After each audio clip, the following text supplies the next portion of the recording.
great to see you today. Welcome to Living Power, your online Bible study where we are walking through the Bible in a year.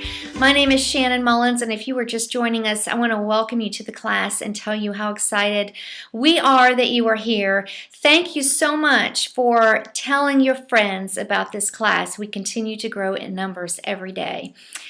It is March 9th, and it is going to be spring before you know it, and I'm so excited because I love spring. I can't wait for the warm weather to come back and we can put on our flip-flops and wear our sandals and our shorts, and I actually prefer capris myself. But anyway, I just love going to the beach, and I'm so excited about it becoming warmer weather. I don't know about you. Do you have spring fever yet? But I sure do. So today is March 9th. The lesson is entitled A Tribute of Gold, and that was at the very end of our reading, and it was amazing to me to see at the very end of the reading today. That was the nugget for the reading that just struck me as amazing, and I'm going to share it with you today, and I think you will find it amazing too. The reading is really divided into two parts. The vow. And I'm going to talk to you today about the vow and kind of teach you a little bit about what the vow is, so that when you read about vows, because we're going to read about them going forward, people will continue to give vows, and we want to understand what that's all about. So when we read about that, we need to kind of understand what that is. And then the second part would be this war with the Midianites, and it's a holy war for sure, and we're going to look at the war and to see what God thinks about it, what the people do, and just the whole outcome of that. Let's start with the vow, and in Numbers 30 we see the laws concerning vows. Now you might have read this and thought, this is all well and good, but what exactly is a vow? Why would I ever want to give a vow to the Lord? Why do these people do that? Well, here is a possible explanation for that. A vow was an ancient practice that was allowed by the law.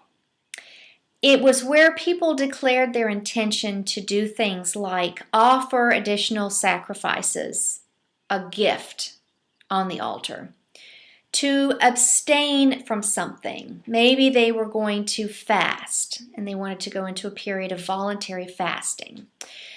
Maybe they wanted to do something that honored the Lord, honored God in some way. It was always over and above what was required in the law, because the sacrifices and the things that were required in the law were non-negotiables. This was something, a vow was something that you wanted to do over and above those required things, and it was voluntary. A couple of points to note about the vows. First, that it had to be expressed in words, had to be said out loud. You couldn't just think it. Oh, I think I want to fast for the next 2 weeks in honor of the Lord. That didn't count. You had to actually speak it. Number two, it was voluntary, something that you wanted to do. But let's say you vowed to fast for 2 weeks, and well, you wouldn't fast for 2 weeks. Maybe, yeah, you would. You might. Maybe a daytime fast. And then at the end of the 1 week, you went, phew, this is for the birds. I can't do this anymore. Boy, do I want that piece of chocolate cake. You couldn't do that. You couldn't go back on a vow. Once you proclaimed the vow, it was a duty. And if you didn't do it, if you didn't fulfill it and complete it, it was a sign of unfaithfulness to God. So it was pretty serious. You had to take your vows very seriously. Now, there was protection built into the vows, and this was something I liked about the reading today.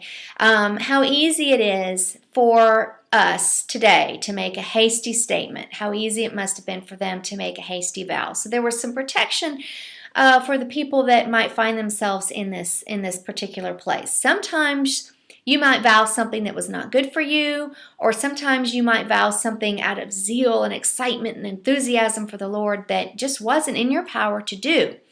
And if that was the case, your guardian had the right and authority to kind of void this vow that you had made. Now, there was a couple of stipulations around the voiding of a vow that you made.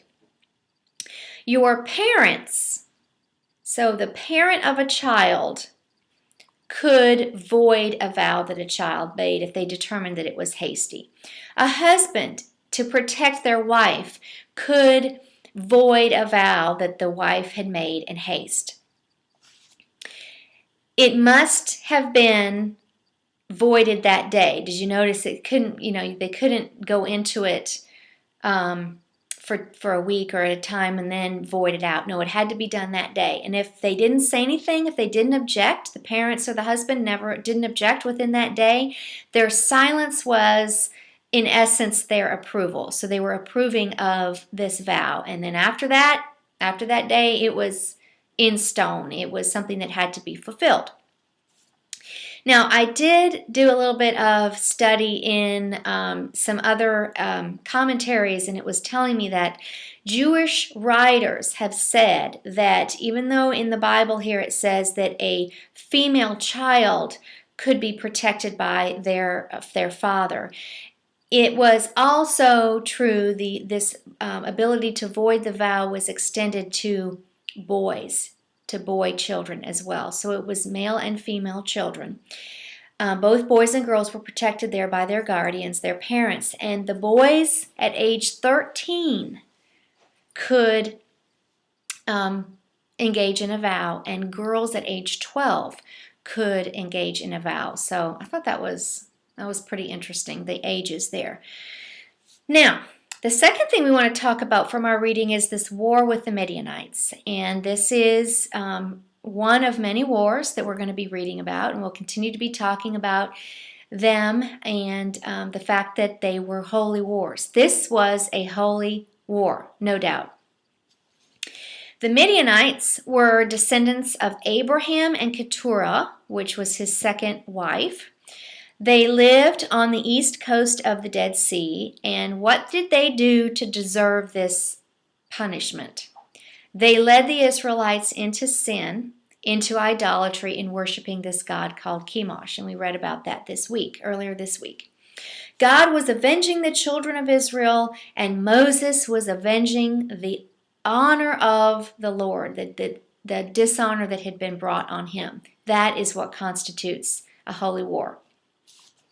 There were holy instruments in this. There were holy instruments in this war.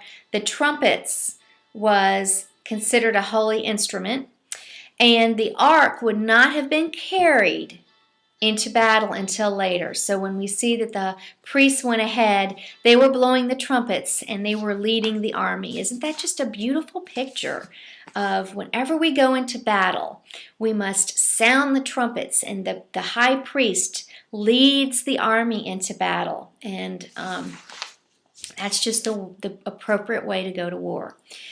The fight. 12,000 Israelites fought in this war. 5 of their kings, the Midianite kings, died. It was certainly a success. Zer was one of the Midianite kings. He was the father of that woman, Cosbi, who we talked about earlier this week, that was killed with a spear. Her dad, the king, one of the kings, was Zer, and he died. In Joshua 13:21, you've got to go look this up yourself. I couldn't believe it. I still can barely believe it. But it says that all the kings were killed by Moses. Moses is at his deathbed. He's already been told that he's going to die. A successor, Joshua, has been named to take over leading the people. And yet Moses is engaged in this holy war, and he's the one that kills the kings.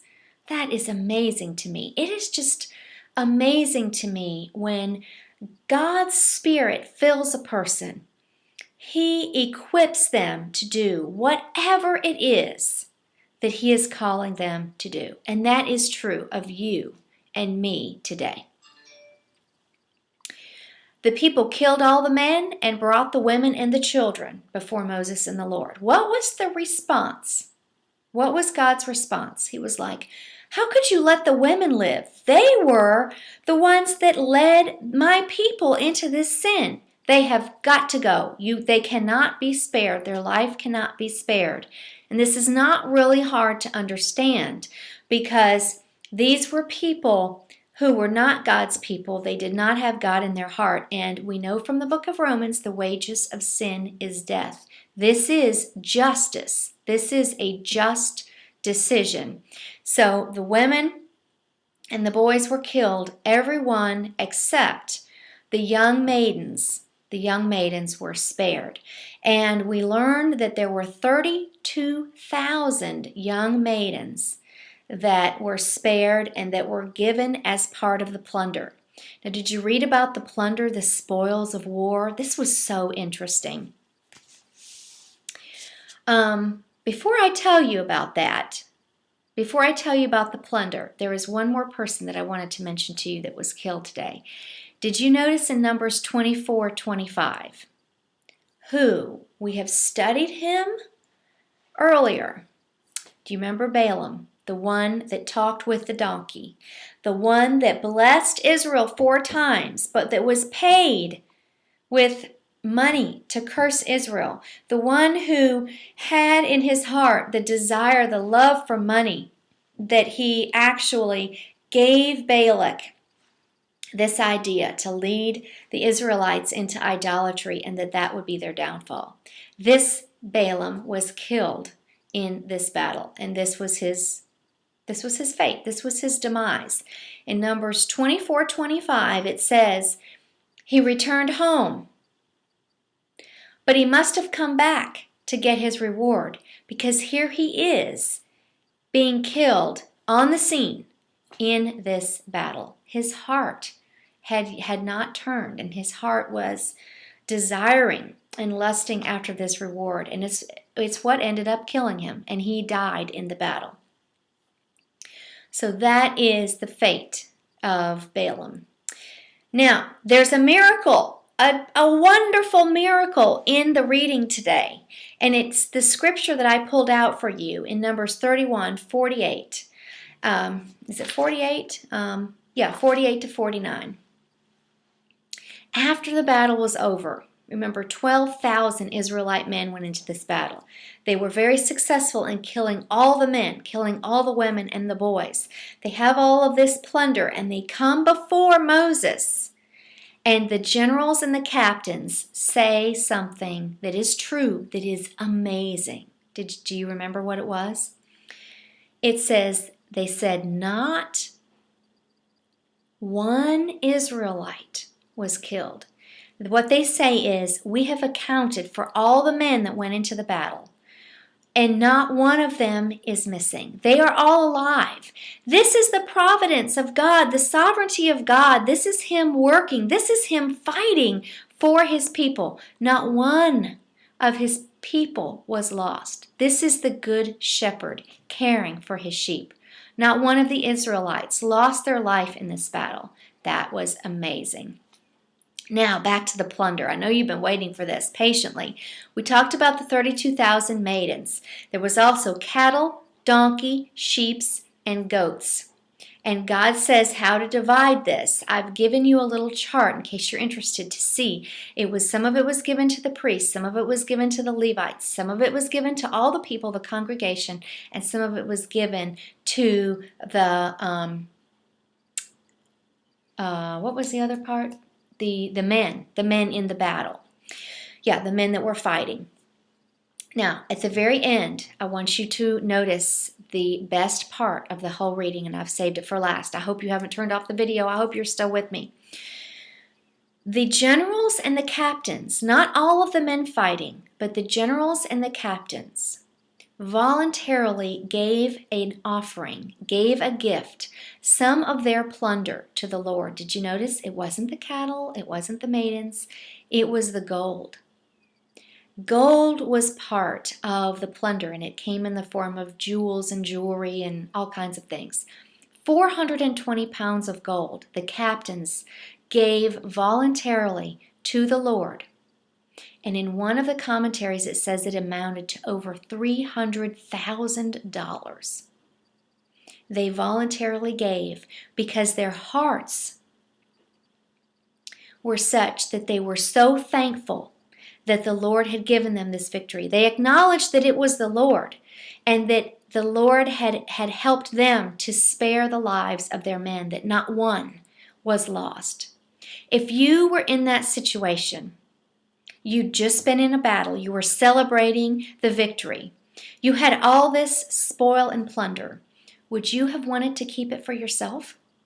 Or would you have been so thankful and gracious and grateful to the Lord that you wanted to give him this gift?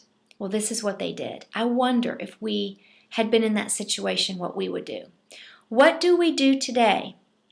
We have so much gold in blessings and prosperity in our own life. Next Sunday at church, the next opportunity you have to give, what will you give of your heart? Will you give gratefully? Will you give graciously back to the Lord for all that he has given? Well, I hope this lesson has been a blessing to you today. I sure have enjoyed being with you. I can't wait to see you again, and I want to wish you shalom until we meet next time.